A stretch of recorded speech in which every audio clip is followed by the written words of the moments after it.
Stevie Wonder can see AI is going to have an impact, right? I mean, clearly it's going to have an impact. Yeah. I mean, but Stevie Wonder could see that digital marketing would have an impact. Right. And still people don't see it. You have to practice what you preach. You know, I think today people really just care about the result.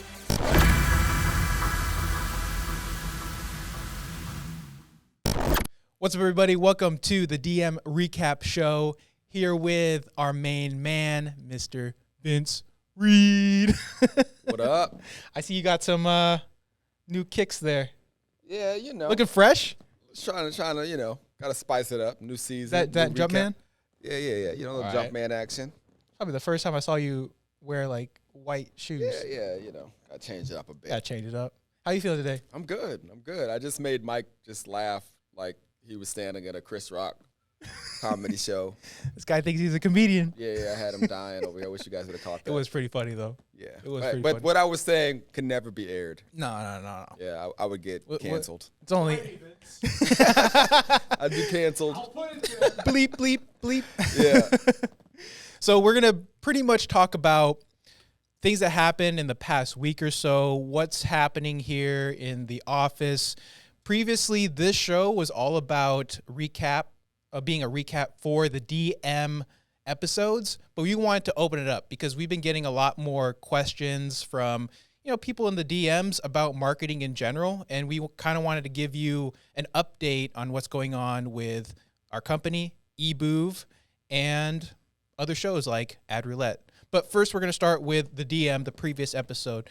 So you talked about heading into that, I guess we'll call it like a treasure chest of digital marketing relics. Yes, the secret weapon. The secret weapon was introduced this season. How was that walking into that room? It was cool, man. Like, I had just never seen anybody with so much marketing content in one place in my life. So it was definitely like Christmas. Did you return them? Some of it. I still have some of it. He actually just started coming over and stealing it back. And I would get mad, like, why are you stealing? He's like, I'm still for myself. But it was cool. But it worked out. I mean, it was that was a lot of good knowledge. A lot of good stuff. That's crazy. Yeah. Jeez.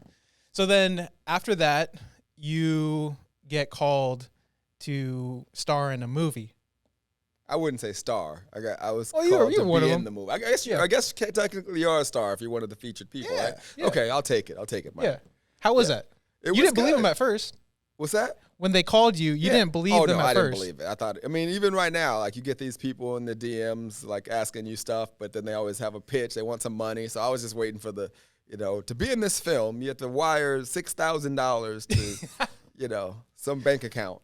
Yeah. Those same people are asking for Mike's OnlyFans. Yeah, exactly. It's kind of ridiculous. And they're getting in, too, Mike, because he has no shame. He's letting them in. I'm not going to confirm or deny that. It's up to you to find it. Yep. But I don't have one. Maybe in the future. I don't know. Hey, always keep your options open, Mike. Exactly, especially in today's economy. Yep. So we want to also talk about what's going on with EBOOV. Man, EBOOV is... First of all, what is EBOOV? Yeah, so, we don't really talk about EBOOV a lot. So EBOOV stands for Entrepreneur, Business Owner, Online Video. It's a SaaS company that I launched, and it's been a roller coaster of a journey. But we feel like we're changing the game, and we're really excited about it. We've got some new technology that we're about to drop here any day, and it's been really fun using this whole, like, smoke screen of a message. When people find out what our real intent was, it'll be really cool. Yeah. Well, okay, so can you give them one feature? Like IVC. Okay, so long story short, EBOOV is a video hosting platform that encrypts all the videos. So if you're using any video platform, you can pretty much illegally download and steal most of those videos that you're hosting with other platforms. You can't do that with ours. But we also built this technology that allows you to capture leads and sell your product right from the video with what we've kind of coined as in-video conversions. So this technology allows you to, like, create an opt-in form that extends from the video, or create a sales form that extends from the video where a person can opt in or buy right from the video. Anyhow, we've been using it to drive traffic to webinars and VSLs, and it's increased our opt-in percentages anywhere from 40 to 60%. And the standard opt-in performance you'll see is typically 20%. So we're seeing like 200% on average return on just lead flow. So we've used that message as we've been building the real technology as like the thing. So people think that's the thing with EBOOV, but it's just really one of the things. Yeah, one of the... Yeah, the main thing is something we're about to release. So I'm excited to kind of do the curveball and people will be blown away, especially if you haven't got it yet. How far out is it? I'm using it now. That feature. I'm already testing it and using it. So we're probably by the time people see this, it'll either be released or just weeks away from our users being able to access it, which is just not going to be fair. It's going to be nice. Real nice. Especially for in the marketing space. And not even the marketing space, just anyone that uses video. Yeah. Really. But we'll save that for the next. We'll talk more details when it's out. Yeah, once it's launched, we'll talk about that. But I will say, check out EBOOV, especially if you are selling any products online and using video. 100%. You'll be happy you did. Yeah. Yeah. Game changer. Yeah, for sure. So what's one of the biggest problems that you see right now when it comes to just marketing typically? Tracking is really a big deal. Attention, being able to get people's attention. I mean, every app, with short form content, it's making it tough for you to stand out. So, a lot of people are just saying, hey, let me just double down and produce more content and more noise, which is good in a sense if you've got good content. But because so many people are creating more noise and more content, it's kind of like drowning out the market, making it harder for your message to really get out there, which, again, is why the whole EBOOV movement is just a game changer. Yeah. So what is, like, some tips people can do to kind of, like, stand out with their marketing? I think really you have to practice what you preach. I think today people really just care about the results, right? So what you see a lot online are people, like if you're seeing this clip, it's me telling you how things should be, right? It's a lot of that. It's different from me showing you, hey, these are the campaigns we created, here's the results we got, and I can show you how to do these exact results, right? So once you have the results behind you, then you position yourself to be able to kind of share tips and strategies. So I think a lot of people, to answer your question, are struggling because they're sharing all the tips and they have no bang for their buck. No one can even find anything that they've done, of any type of result or success to make what they're saying seem valuable. So I think that if you can start to show your results, then I think people will take what you're saying a little bit more seriously. Got it. Okay, so I'm going to check right here. I saved a couple questions I asked. What are you? How are you going to just come in here with unprepared questions? That's what I'm going to do. It's a setup, y'all. He doesn't know what's coming.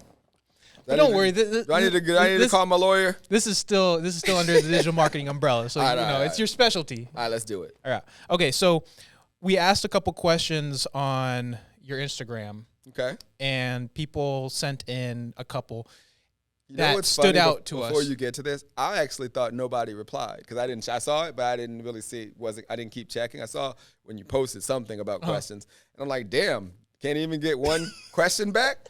It's like social media that bad.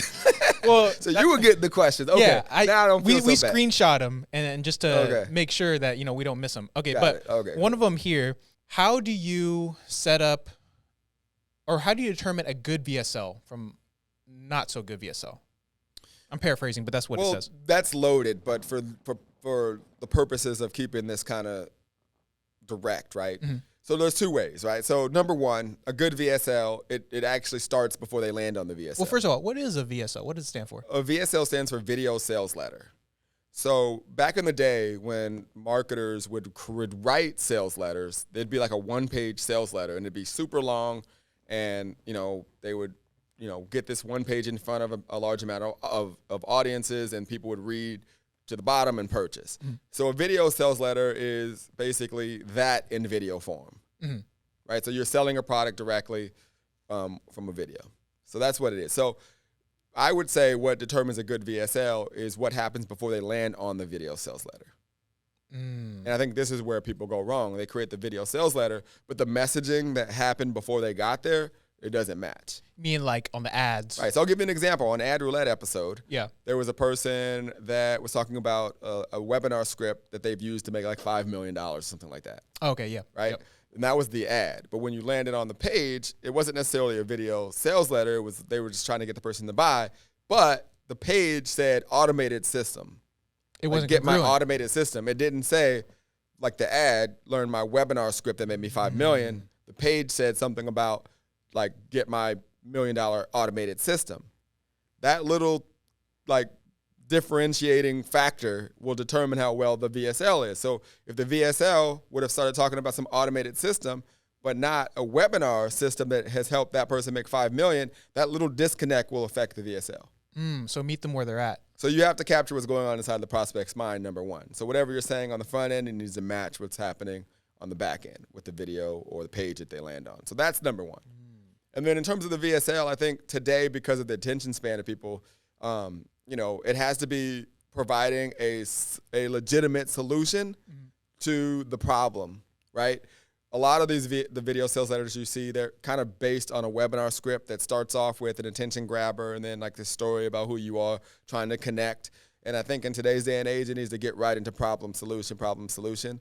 And when I'm creating them, what I'm trying to do is prove the problem to be true, and then basically showing them the solution to fix it. So like, for example, you state the problem, prove that problem to be true, right? So let me give you a legitimate real life example. Ad costs are going up, right? That on most platforms, you're going to pay low end $1, and in some cases as much as $3, $4, $5. I mean, depending on the keyword, right? If I said that, that'd be one thing. But if I said that and then backed it up with a document and proof over the years showing exactly how the cost has gone up, that'd be an example of showing you the problem and proving it to be true. And then I would go above and beyond on how to fix it, showing examples of different marketers that were paying that or getting charged that and how they overcame that with legitimate examples of how to counteract that or lower the cost or whatever it may be. So backing up with like case studies or proof and things like that. So a good VSL does that. It identifies the problem, proves the problem to be true, and then like puts that problem in a pickle to where it's like, hey, you can continue to have these problems, or you can implement these proven fixes to fix it. Got it. Okay. Those are the good VSLs. The other ones don't do any of that. It's more like, here are the problems. If you buy this thing, I'll show you inside how it works, and it's just a bunch of like nothing, no real value there, no real substance. That makes sense. You don't really know if the problem was true or not. Yeah. So it's just that would be the number one thing. Okay. Cool. Amongst a million others, but but at least that kind of like exactly. Yes, states how a great VSL is going to be. So now let's move over to kind of like some current events, what's going on in the space. Obviously, the Garcia, Davis fight is coming up. I'm a big boxing fan. Yeah. As you guys probably see in some of the intros and all that. Yeah, I'm so excited about that fight. How do you think? I'm mad. How do you think they're marketing it though? though? This week, huh? How do you think they're marketing it though? First off, I think that they are doing a poor job. A poor job. Yes, I think it's going to do well, but I think that they could have done a lot better. How so? Well, what's one thing they could have done better? They just today, in terms of when we're making this, is Friday. It's the fight's tomorrow. I know they're having some more stuff today. I just feel like the build up, hasn't been as great as it's not like I've the seen. Floyd build up. Yeah, I think that the all access. Yeah, they all access. They had all access, or did they? Yeah, they did. They were decent, but there's not a legitimate feud. Yeah, there's not a I think they could have just built it up more. For example, show a little bit more animosity. Well, what Floyd did well, and this is just my perception of marketing, was he always would pin countries against countries. So he would fight on Cinco de Mayo, right? And wear the sombrero, and I always would put my event right before he would wear the sombrero. He'd create this weird tension, yeah, right? And it would, if you can get two countries behind a fight, that's gonna improve numbers, right? I don't think they did that well in this fight, right? Where they had the perfect lineup to do something like that. The guys don't like each other, the two fighters, but they're still playing nice, I think. Yeah. I feel like with Floyd, he always was if you're gonna play the nice guy, I'm gonna make myself the villain. If you're gonna try to be the villain, then I'm gonna make myself the nice guy. Clearly, like, and they're both just kind of just there. Yeah. That's just my perception of it. But that makes sense, though. I can see how they kind of had chances to push it out a little bit more. Yeah. I mean, I'm sure they are. I mean, I'm sure I don't see everything they're doing, Right. but I'm just talking about the overall, like, you know, like, I don't believe that if you took the boxing public, right, and you asked them who they thought was going to win, I don't think that, like, they're trying, like, some people would try to say it's a 50-50 fight, but I guarantee if you were to ask, like, the pros or people that really understand boxing, they'd all probably pick Tank. Yeah. I think that the way to build a fight was if that's the case, you would have had to make everybody believe that Ryan could win. Because he's the underdog. Like, they would have to, like, and Floyd would do that in every fight. Like, by the end, you actually thought the guy had a chance. Even the worst guys that he was fighting. Like, you'd be like, man, maybe this guy can win. I don't really feel that right now. I could be wrong. I think Ryan's good, but I don't feel like they built him up to be like, this guy could actually beat him. Right. That makes sense. So it's just how you position it. Okay, cool. So I know you wanted to talk about AI because that was another topic. I want to talk about something genius that my boy Billy did. Yeah, talk about that. He changed his entire company to Billy Jean is AI marketing. Oh yeah, Did it you was know that? AI XR Or something like that. Yeah. Yeah, marketing. Like, how dope is that to be first? That's pretty for that? cool. Like, that's the thing with business too, man. Just being And he first. talked about that in Yeah. like the last mastermind in EBOOV. He was one of the speakers there. Yeah, so we have these like people. This is another thing we don't really talk about, but Yeah. like one of the things we do for members in EBOOV is we have like a private mastermind for pro members. So I bring in special guests, and this month we actually had Billy, and we brought in Laurel Portier, who's an amazing marketer as They're well. both great. Yeah. So it was cool because like Laurel she specializes in investing in like, well, let me reverse it. She's made multiple millions of dollars and has not even spent $100,000 on ads yet. That's crazy. So she specializes in low budget advertising at scale, whereas Billy has days where he's spending 10, 20, 30 grand a day almost all the time. So he talked about how to advertise at scale. So all the members in EBOOV were able to like take that and like run with it, which I thought was really cool. But yeah, Billy was talking about just being first, right, with AI and jumping on it and, you know, where he sees the market going with it. I thought it was really cool. Where do you see AI being kind of like implemented into marketing, digital marketing specifically? You know, I think that everyone can, I mean, Stevie Wonder can see AI is going to have an impact, right? I mean, clearly it's going to have an impact. Yeah. I mean, but Stevie Wonder could see that digital marketing would have an impact, Right. and still people don't see it. Mm. You know what I mean? So I think that what's going to happen is what always happens. People will copy what they think the expert is doing, which is just a smoke screen. Yeah. Like, they're not really doing what the expert is doing. They're just kind of trying it. It's kind of like if you go to Chat GPT, right? Yeah. GPT. Yeah. I had to think about it for a second. You can go say, hey, write me a sales letter using this framework, right? But all the experts have already found the right prompts. Basically, the prompt is like the message that you put into the platform to spit out a better answer, right? So that's kind of how marketing is. It's like, you need a sales funnel, so everybody just does it. But then the guru has the real one, like the real sales funnel with the right automations and the right messaging and all these things, whereas everybody else just thought it was a sales funnel. Same thing with AI. So I don't think people are going to use it right. It's been built to try to help them save time. I think it's going to cause people, like, make them spend more time when it's supposed to save them time in their attempt to try to figure it out and to try to copy what the other person is doing, when I think they should just figure out a way to use it within the context of whatever it is that they're doing. Okay. You know what I mean? Like, for example, So what would be one way? Okay, I'll give you an example. So like, if you like, what a lot of people are doing right now is they're trying to figure out a way to make money with it.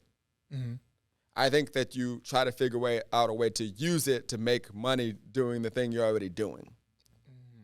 once you figure out a way to make money with it, AI, doing the thing that you're already doing, that will tell you how you can make money with it.